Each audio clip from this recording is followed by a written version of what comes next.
இயேசு கிறிஸ்துவின் இனிதான நாமத்தில் உங்களை அன்போடு கூட வாழ்த்துகின்றேன்.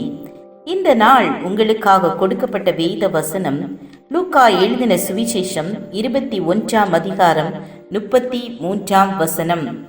வானமும் பூமியும் ஒளிந்து போம், என் வார்த்தைகளோ ஒளிந்து போவதில்லை. ஆண்டவருடைய வசனத்தை பாருங்கள். வானம் எவ்வளவு பெரியது, அதனை அளக்கவே முடியாது. அப்படிப்பட்ட வானம் அழிந்து போனாலும் பூமி அழிந்து போனாலும் கர்த்தருடைய வார்த்தைகள் ஒளிந்து போவதில்லை. அவருடைய வார்த்தைகள் ஜீவனுள்ள வார்த்தைகள். நீங்கள் இந்த வார்த்தைகளை தியானித்து படிக்க வேண்டும். அந்த வார்த்தைகள் ஒவ்வொன்றும் உங்களோடு பேசும். நீங்கள் தெளிவற்று இருக்கும்போது இந்த வேத வசனம் பாதைக்கு தீபமாயிருக்கிறது. ஒவ்வொரு வசனமும் கர்த்தருடைய ஜீவனுள்ள வார்த்தை. இந்த வார்த்தையை தினந்தோறும் வாசியுங்கள், தியானியுங்கள். வானமும் பூமியும் ஒளிந்து போனாலும் கர்த்தருடைய வார்த்தைகள் ஒளிந்து போவதில்லை.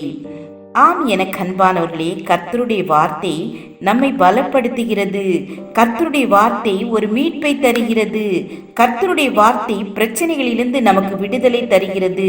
கர்த்தருடைய வார்த்தை நம்மை வழி நடத்துகிறது. கர்த்தருடைய கருக்குள்ள பட்டயம்.